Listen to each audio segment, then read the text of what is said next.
Welcome to abroad minds Canada admission check list for international students. Full video తెలుగులో explain చేస్తాను. Follow for more. Canada admission check list లో మనకు కావాల్సిన ముఖ్యమైన documents ఏంటనేది ఇక్కడ ఈ ఫోటోలో కనిపిస్తుంది కదా. మనకి 10th మార్క్స్ లిస్ట్ కావాలి, 12th మార్క్ లిస్ట్ కావాలి, బ్యాచిలర్ సీట్ సెమిస్టర్ మెమో కూడా కావాల్సి వస్తుంది, ప్రొవిజనల్ కావాలి, కన్సోలిడేటెడ్ కావాలి, కోర్స్ కంప్లీషన్ లెటర్ కూడా కావాలి, రికమెండేషన్స్ కావాలి, హెచ్ఓడి, ప్రొఫెసర్, ప్రిన్సిపల్ ఎక్కడి నుంచైనా ఒక 3 రికమెండేషన్స్ మనకు కావాలి.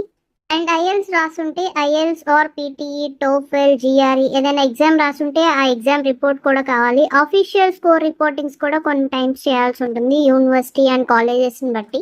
స్టేట్మెంట్ ఆఫ్ పర్పస్ మస్ట్గా మనకి 2 పేజెస్ స్టేట్మెంట్ ఆఫ్ పర్పస్. అసలు మనం ఎందుకు కెనడా అప్లై చేస్తున్నాం, మన ప్యాషన్ ఏంటి, మన డ్రీమ్ ఏంటి, మనం ఏం చదువుకోవడానికి వెళ్తున్నాం అనేది క్లియర్గా ఎక్స్ప్లెయిన్ చేయాలి. అండ్ సివి మన రెజ్యూమే కూడా క్లియర్గా ఉండాలి, ఎటువంటి గ్యాప్స్ లేకుండా మనం ఫిల్ చేసి ఉండాలి.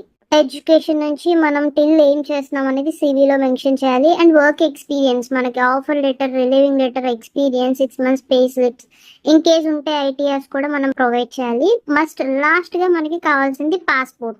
First page and last page, last address page, first మన ఫోటో పేజ్ కూడా మనం అటాచ్ చేయాల్సి ఉంటుంది. ఇవన్నీ డాక్యుమెంట్స్ యూనివర్సిటీస్కి అయితే మనం నోటరైజ్ చేసి అటెస్టేషన్ అంతా చేపించి సబ్మిట్ చేయాల్సి ఉంటుంది. కొన్నిసార్లు అఫీషియల్ ట్రాన్స్క్రిప్ట్స్ కూడా మనల్ని అడుగుతారు.